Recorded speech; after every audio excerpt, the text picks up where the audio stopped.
네, 개장 전에 꼭 필요한 정보를 모아보는 토마토 모닝 빅데이터 시간입니다. 어제 우리 증시는 양시장 모두 조정을 받았습니다. 하락세로 장을 마쳤는데 이 안에서 외국인과 기관의 수급 살펴보면서 오늘장 힌트도 얻어보겠습니다. 먼저 코스피 시장부터 살펴보시죠. 외국인과 기관이 매수한 종목들부터 살펴보겠습니다. 키워드는 신세대 모빌리티 그리고 리오프닝으로 잡아볼 수 있는데요. 우선 외국인 살펴보시면 2차전지 셋업체들을 이번에도 담았습니다. 최근에 LG 에너지솔루션과 삼성 SDI가 큰 관심을 받고 있고요. 그 아래로 보시면 롯데케미칼도 있습니다. 수소와 관련해서 신사업 성장 동력을 받고 있다 이런 평가와 함께 기대감이 유입이 됐고요. 이에 따라 외국인의 수급까지 함께 들어온 종목입니다. 또 중국에서의 리오프닝이 가시화될 것이다, 본격화될 것이라는 기대감과 함께 K-뷰티 관련 종목으로 알려져 있는 아모레퍼시픽 쪽으로도 외국인의 매수세가 나타났는데요. 외신 보도에 따르면 이제 중국 당국이 사실상 위드 코로나 정책을 택했다, 이런 평가가 많이 나오고 있는 만큼 뷰티 관련 종목들 함께 체크해 보셔야겠습니다. 기관 살펴보시면 반도체를 담았습니다. 하지만 이 안에서 삼성전자만 주목을 받았고요. 그 아래로 리오프닝 관련 종목인 대한항공 그리고 LG생활건강 쪽으로도 기관의 매수세가 유입이 됐습니다. 또 네이버 같은 플랫폼주들 최근에 과대 낙폭주로 여겨지면서 주가 흐름이 시들시들했었는데 기관 쪽에서는 다시 한번 관심을 보였습니다. 지금까지 과대 낙폭이었다는 평가와 함께 앞으로는 기대감이 조금 더 많을 것이다, 이런 증권가의 평가도 함께 나왔다는 부분 체크해 보셔야겠고요. 아래로 삼성생명 쪽으로도 기관의 매수세 유입됐습니다. 네, 넘어가서 매도한 종목들 살펴보겠습니다. 외국인 살펴보시면 반도체 투톱을 모두 다 팔았습니다. SK하이닉스 그리고 삼성전자를 모두 다 매도했는데요. 최근에는 이렇게 반도체를 향한 투자 심리가 다시 개선이 되나 싶었더니 외국인이 다시 한번 매도 물량을 출하했습니다. 특히 SK하이닉스 같은 경우에는 4분기 영업 적자 우려감에 하락세를 나타낸 종목이고요. 그 아래로 LG전자 쪽에서도 외국인의 매도폭이 큰 폭으로 나타났습니다. 특징주 가서 악재와 관련되어 있는 소식 전해드리도록 하겠고요. 아래로 SK이노베이션, 네이버 쪽에서도 외국인의 매도세 나타났는데 네이버는 외국인과 기관의 수급이 엇갈렸습니다. 기관 보겠습니다. 기관도 마찬가지로 LG전자 팔면서 리스크 관리에 나섰고요. 애플카 이슈가 있었습니다. 아래로 유가 관련해서 S-오일 팔았고요. 아모레퍼시픽, K-뷰티 관련 종목으로 관심을 받고 있는데 기관은 수익 실현했습니다. 아래로 LG 에너지솔루션과 SK하이닉스 같은 대장주들 쪽에서도 기관의 매도세가 포착됐습니다. 코스피 시장에서의 특징주 살펴보겠습니다. LG전자인데요. 애플카 출시 지연 소식에 어제는 주가가 큰 폭으로 밀렸습니다. LG전자의 주가는 애플이 애플카 개발을 본격화할 경우 애플의 주요 파트너사가 될 것이라는 기대감과 함께 11월부터 전날까지 26거래일 동안 19% 넘게 상승한 바 있는데요. 하지만 애플이 애플카 출시를 1년 연기했다는 소식에 LG전자의 주가 역시 큰 폭으로 하락했습니다. 전자업계에 따르면 애플은 애플카 출시 계획을 기존 2025년에서 2026년으로 미뤘는데요. 또 여기서 완전 자율주행 기능을 포기하겠다는 소식까지 겹쳐지면서 LG전자의 주가 역시 큰 폭으로 밀렸습니다. 코스닥 시장 살펴보겠습니다.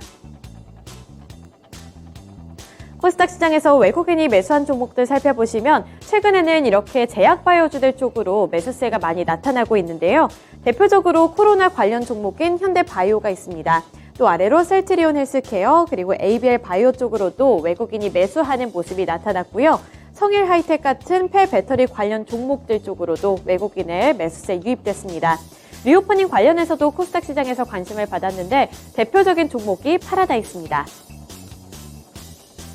기관 보겠습니다. 기관이 아프리카TV에 담았고요. 또 기관도 마찬가지로 제약바이오주들 쪽으로 많이 관심을 돌리고 있습니다.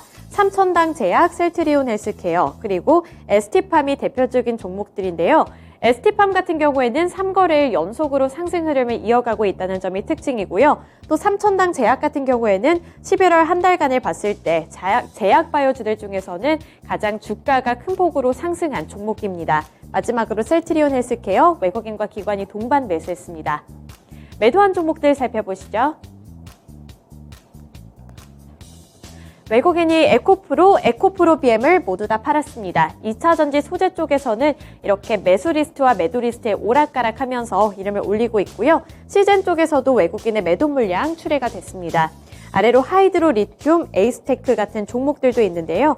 우선 에이스테크 같은 경우에는 5G 관련주로 엮여져 있는 만큼 변동성이 좀 나타나고 있다는 부분 체크해 보셔야겠고요. 또 하이드로 리튬 같은 경우에 리튬과 엮이면서 관심을 받았는데 리튬 사업과는 그렇게 사업과 연결성이 없다. 이러한 이야기도 나오고 있는 만큼 지속적인 뉴스 체킹 필요해 보입니다. 기관 보겠습니다. 기관이 2차전지 소재 쪽에서는 에코프로를 가장 많이 매도했고요. 다올 인베스트먼트 같은 경우에는 매각설과 관련이 되어 있습니다. 특징주 가서 더 자세하게 보도록 하겠고요. 위메이드 같은 경우에도 가슴 아픈 소식이 있죠. 위믹스와 관련해서 변동성이 어제 장중 내내 좀 강했습니다. 이 부분도 특징주 가서 더 자세하게 보도록 하겠고요. SAMG 엔터 같은 경우 이번에 코스닥 시장에 새롭게 상장한 종목인데 상장 첫날에 성적이 좋았습니다. 여기서 기관은 수익 실현 움직임에 나섰습니다. 코스닥 시장에서의 특징주 살펴보겠습니다. 네, 첫 번째로 위메이드입니다. 위미스 상패 결과를 앞두고 어제 결국에는 하락 마감을 했습니다. 재판부가 7일 저녁까지 위믹스 상장 폐지 결정 효력 정지 가처분 결과를 발표하기 전까지 이 투자자들 사이에서는 기대감 반, 우려감 반이 작용이 됐는데요. 따라서 주가의 변동성 역시 강했습니다. 하지만 위믹스와 관련돼서 이렇게 변동성이 강한 만큼 우려감도 작용이 됐고요. 따라서 주가 자체는 하락 마감을 했는데요. 여기서 업데이트된 내용이 있습니다. 법원 쪽에서는 위믹스를 상폐하려는 거래소의 손을 들게 되면서 위메이드 그룹주들 그리고 위메이드뿐만 아니라 위메이드 그룹주들의 주가 흐름까지 오늘 체크를 해보셔야겠는데요. 위믹스 코인도 급락했다는 소식 함께 체크해 보시면서 주가 대응 잘 해보셔야겠습니다. 네, 두 번째 특징주 살펴보겠습니다. 다올 인베스트먼트입니다. 다올 투자증권이 이번에 매각을 추진한다는 소식에 급등세를 나타냈습니다. 다올투자증권이 다올 인베스트먼트 매각을 위해서 국내 금융사들과 접촉을 해 의사를 타진하고 있다는 소식이 전해졌는데요. 다올투자증권이 보유한 다올 인베스트먼트의 지분 전량인 52%를 매각하는 조건으로 희망 매각가는 2천억 원 이상으로 책정이 되고 있습니다. 따라서 다올 인베스트먼트 쪽으로 기대 심리가 유입되면서 어제 주가가 급등하는 모습을 나타냈습니다. 마지막으로 오늘 주요 일정 함께 살펴보시죠. 네, 첫 번째로 국내 증시 선물 옵션 만기일입니다. 또 두 번째로 보시면 국회에서 본회의가 개최될 예정이니까요. 어떻게 책정이 되는지 예산과 관련해서 면밀하게 체크해 보셔야겠습니다.